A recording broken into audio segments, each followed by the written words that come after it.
Mister Singh sweet aspirant, चलिए video का इंतजार आप कर रहे थे, मुझे पता है, और फाइनली ये वीडियो आ गया है कि बीएससी नर्सिंग में आपको कैप राउंड में सीट अलॉट हो गया या फिर आपको चॉइस नॉट अवेलेबल दिखा रहा है। दोनों स्टूडेंट के लिए क्या कुछ आगे फर्दर प्रोसीजर रहने वाली है, चाहे कोई भी कैप राउंड हो, उसके बाद आपको क्या करना है, हर एक डाउट क्लियर होगा। सबसे पहले देखिए यहाँ पर इंपॉर्टेंट हाईलाइट्स में हम क्या कुछ चेक करने वाले हैं। जैसे कि बहुत सारे स्टूडेंट को बेटरमेंट करना है, तो बेटरमेंट का प्रोसेस। अब आते हैं यहाँ पर पॉइंट पे, देखिए मोस्ट इंपॉर्टेंट है, अगर आपको एडमिशन कर लेना है, गवर्नमेंट कॉलेज जिसको भी मिला है मोस्टली एडमिशन कर लेंगे।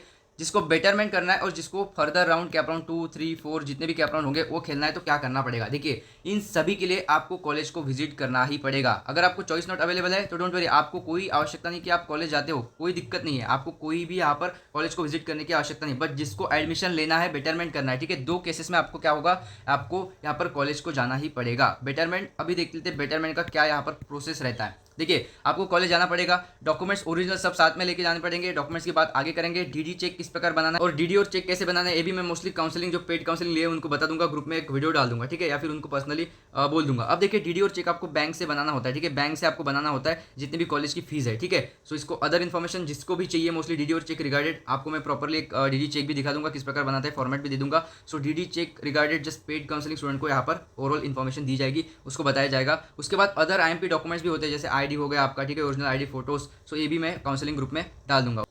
सो अभी देखिए मोस्ट इंपॉर्टेंट, बहुत सारे स्टूडेंट के क्वेश्चन आ रहे हैं, सवाल आ रहा है कि सर हमें बेटरमेंट करना है तो क्या कुछ प्रोसेस रहता है। देखिए अगर हमने बेटरमेंट ऑप्शन चुना और राउंड 2 में हमें कोई भी कॉलेज नहीं मिला, बहुत सारे स्टूडेंट को होता है ना, सर बेटरमेंट तो कर लेंगे बट कॉलेज नहीं मिला तो क्या। तो देखिए क्या राउंड 1 में जो कॉलेज मिला था उसमें हम वापस एडमिशन ले सकते हैं, बिल्कुल यस, आप उसमें एडमिशन ले सकते हो बिल्कुल। अगर बेटरमेंट कर लेते हो, कॉलेज मतलब राउंड 2 में आपको कोई सीट नहीं मिलता, तो आप राउंड 1 का जो कॉलेज है उसमें एडमिशन ले सकते हो। देखिए यहाँ पर क्लियरली लिखा है, मैं आपको क्लियर कट बोल देता हूँ। एडमिशन लिया मतलब कॉलेज जाकर डॉक्यूमेंट वेरिफिकेशन और फीस भर दी। देखिए क्वेश्चन क्या है, अगर हमने बेटरमेंट ऑप्शन चुना और राउंड 2 में हमें कोई कॉलेज नहीं मिला, तो क्या हम राउंड 1 में जो कॉलेज मिला था उसमें वापस एडमिशन ले सकते हैं। सो इसका जवाब है हाँ, लेकिन कुछ शर्त है। जैसे कि देखिए अगर आपने कैप राउंड 1 में एडमिशन लिया मतलब कॉलेज जाकर डॉक्यूमेंट वेरिफिकेशन और फीस भी भर दी और आपने स्टेटस रिटेंशन फॉर्म नहीं भरा, आपने स्टेटस रिटेंशन फॉर्म नहीं भरा, तो ही आप बेटरमेंट कर सकते हो। और फिर आपने राउंड 2 के लिए बेटरमेंट ऑप्शन चुना, मतलब कॉलेज जाके उनको कहने का बेटरमेंट करना है सर, स्टेटस रिटेंशन फॉर्म हमें नहीं देना।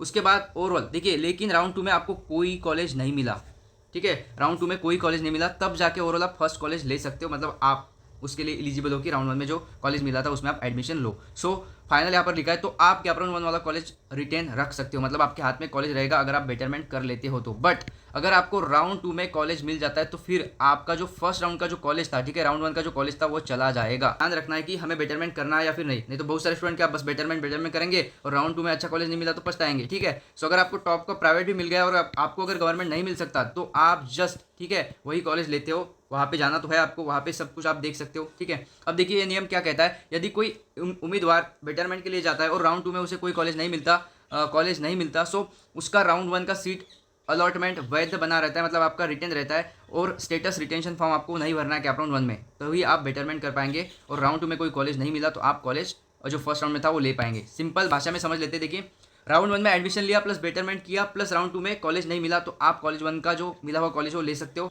और हाँ, अगर आप राउंड 1 में कोई भी कॉलेज नहीं लेते हो, आप कॉलेज जाके एडमिशन नहीं करते हो, कॉलेज को विजिट ही नहीं करते हो, तो आप राउंड 1 का कॉलेज लॉस कर दोगे। साथ में आप आगे फर्दर जो मेन कैप राउंड होते हैं इसमें भी आप पार्टिसिपेट नहीं कर पाओगे, आप कैप राउंड से बाहर। और स्टेटस रिटेंशन फॉर्म भर दिया तो आप बेटरमेंट नहीं कर पाओगे, आपको वही कॉलेज लेना पड़ेगा। बहुत सारे कॉलेज वाले कहते हैं कि बेटरमेंट कर लो, यही कॉलेज अच्छा है, हमारे कॉलेज में आप एडमिशन ले लो, तो ऐसे जैसे में बताइए, आपको आपका खुद डिसीजन लेना है, ठीक है। अब देखिए स्थिति 1, आपने बेटरमेंट चुना और राउंड 2 में आपको कोई भी कॉलेज नहीं मिला, ठीक है। ये बेटरमेंट चाहे आप फर्स्ट राउंड में करो, सेकंड में, थर्ड में, तो नेक्स्ट राउंड के लिए यही रूल रहता है, ठीक है। तो फॉर एग्जांपल कोई कैप राउंड है, उसमें आपने, अब देखिए आपने बेटरमेंट चुना और राउंड 2 में कोई कॉलेज नहीं मिला, सो आपको मैंने कहा है कि राउंड 1 कॉलेज आपके हाथ में रहता है, ठीक है। बस आपको क्या करना पड़ेगा, पहले राउंड में जो कॉलेज मिला था उसको आपको स्टेटस रिटेंशन फॉर्म नहीं देना। उसके बाद देखिए स्टेटस रिटेंशन फॉर्म, तो जैसे कि आप सभी को पता है बीएससी नर्सिंग एडमिशन 2025 के लिए फुल काउंसलिंग सपोर्ट लॉन्च किया। यहाँ पर देखिए बीएससी नर्सिंग का 5 से 6 लोगों का टीम है जो आपको फुल गाइडेंस देगा विद 3 ईयर प्लस एक्सपीरियंस है गाइस, तो आप समझ सकते हो। साथ में देखिएगा इसमें आपको क्या कुछ फीचर्स मिल जाएंगे, पर्सनलाइज चॉइस फिलिंग मिलेगी, हर एक राउंड के लिए आपको कैप राउंड के लिए कॉलेज लिस्ट प्रेफरेंस बना के मिलेगा, साथ में बेटरमेंट, फ्रीज, रिटेंशन पूरा गाइडेंस आपको प्रोवाइड किया जाएगा। और जैसे आपका पेमेंट हो जाता है आपको प्राइवेट काउंसलिंग ग्रुप का एक्सेस दिया जाएगा, उसमें ऐड किया जाएगा। साथ में वीकली गूगल मीट्स हो गए, पेरेंट्स हमसे डायरेक्टली बात कर सकते हैं, hostel internship, scholarship, girls free education, INC approve college, ETC all other information आपको प्रोवाइड किया जाएगा।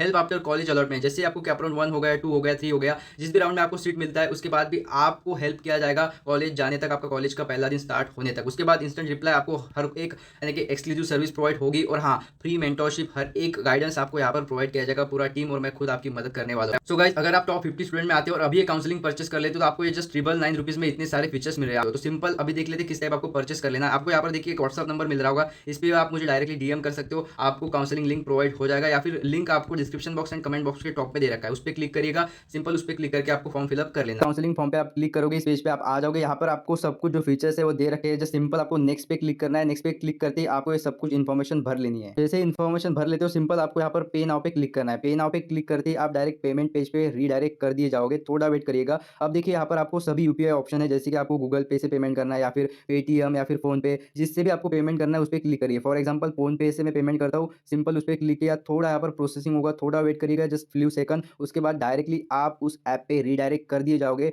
तो यहाँ से आप डायरेक्टली अपना पेमेंट कर सकते हो। सो इसी तरह आपको प्रोसेस करनी है और जाइए पेमेंट करके आपका एक काउंसलिंग सीट आप बुक कर लेते हो। बहुत सारे स्टूडेंट को मतलब पता ही नहीं होगा कि ये होता है स्टेटस रिटेंशन फॉर्म। भाई देख लीजिए, नहीं तो कॉलेज वाला बोलेगा कि ये फॉर्म भरना है आपको, आप भर दोगे। ऐसी मिस्टेक मत करो, ठीक है, पछताओगे।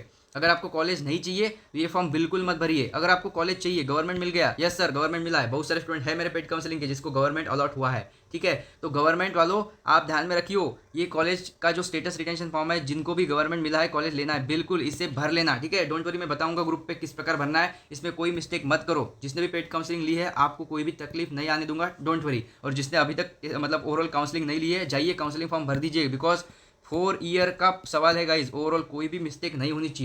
IMP अपडेट्स, अब देखिए डॉक्यूमेंट का तो वो वीडियो आप देख लेंगे जिसमें सब डॉक्यूमेंट आ गए। अभी इंपॉर्टेंट अपडेट ये है हर एक स्टूडेंट के लिए कि देखिए फिजिकल डॉक्यूमेंट वेरिफिकेशन प्रोसेस ये होता है आपका डायरेक्टली अभी कॉलेज पे, जो भी कॉलेज आपको अलॉट हुआ है आपको लेना है या फिर बेटरमेंट करना है, तो आपका फिजिकल डॉक्यूमेंट वेरिफिकेशन होगा ही होगा। अब देखिए क्लियरली पढ़ लेते हैं और बहुत ही इंपॉर्टेंट है गाइस, इससे मैंने ऑफिशियल से लिया है, ठीक है। देखिए, the candidate will have to report at allotted college with her his original document for physical verification and admission. The candidate should report personally. जो भी स्टूडेंट होगा, जिसको भी कॉलेज अलॉट हुआ है, कैंडिडेट साथ में होना ही चाहिए। प्रॉक्सी नॉट अलाउड, ठीक है। आपके पेरेंट्स साथ में चल जाएगा बट स्टूडेंट भी होना चाहिए। To the respective allotted college for the physical document verification and admission. Mostly आप देखिए वहाँ पे आपका फिजिकल वेरिफिकेशन में जो भी है अदर प्रोसेस भी हो सकता है, इसके लिए कैंडिडेट वहाँ पे होना आवश्यक है, ओके। नोट में देखिए कैटेगरी कैंडिडेट्स, अब देखिए मोस्ट इंपॉर्टेंट है इसलिए कहता हूँ कि काउंसलिंग परचेस कर लीजिए, पेड काउंसलिंग आप ले लीजिए, आपके साथ एक पर्सनल काउंसलर होना चाहिए, ठीक है। अब देखिए category candidate who do not have caste validity certificate at the time of physical document verification will be consider as open merit candidate. आप ओपन कैंडिडेट चुने जाओगे अगर आपके पास जब आप डॉक्यूमेंट वेरिफिकेशन करते हो तब कास्ट वैलिडिटी नहीं है, तो आपकी प्रॉब्लम है। अभी काउंसलिंग फॉर्म भर दीजिए, टीम के साथ कांटेक्ट करिए, आपको इसका भी सोल्यूशन मिलेगा।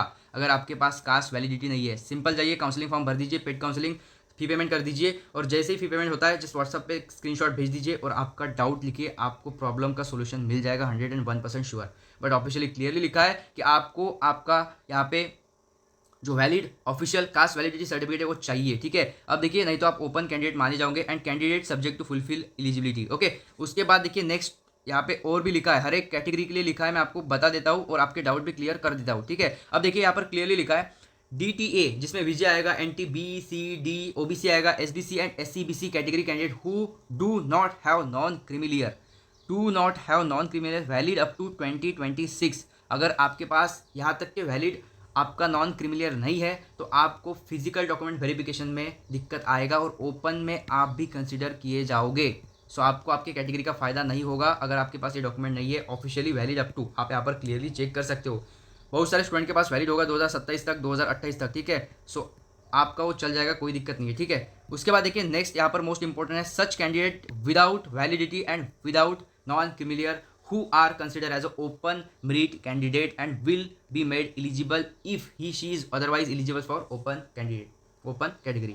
सो अगर आपके पास डॉक्यूमेंट नहीं है वैलिड तो आप ओपन कैटेगरी या फिर ओपन कैंडिडेट स्टूडेंट की तरह ओवरऑल आपको आगे भी यहाँ पर कंसिडर किया जाएगा।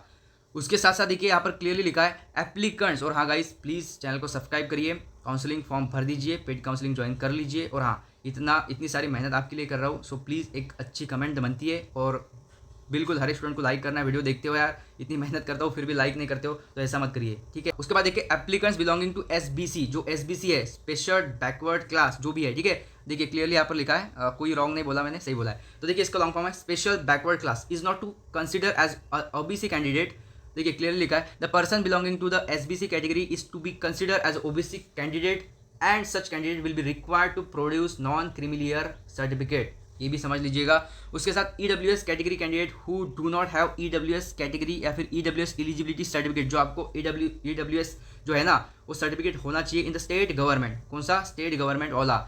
Format valid for the academic year 25-26, valid for academic year 2025-26 का ओवरऑल तब तक वैलिडिटी होनी चाहिए, ठीक है। At the time of physical document verification will be consider as open merit candidate subject to fulfilling eligibility, ठीक है। तो आपके पास होना चाहिए, अगर नहीं होता है तो आप भी ओपन मेरिट में कंसिडर किए जाओगे, अगर आपके पास नहीं है। यहाँ पे लिखा है नॉट, ठीक है।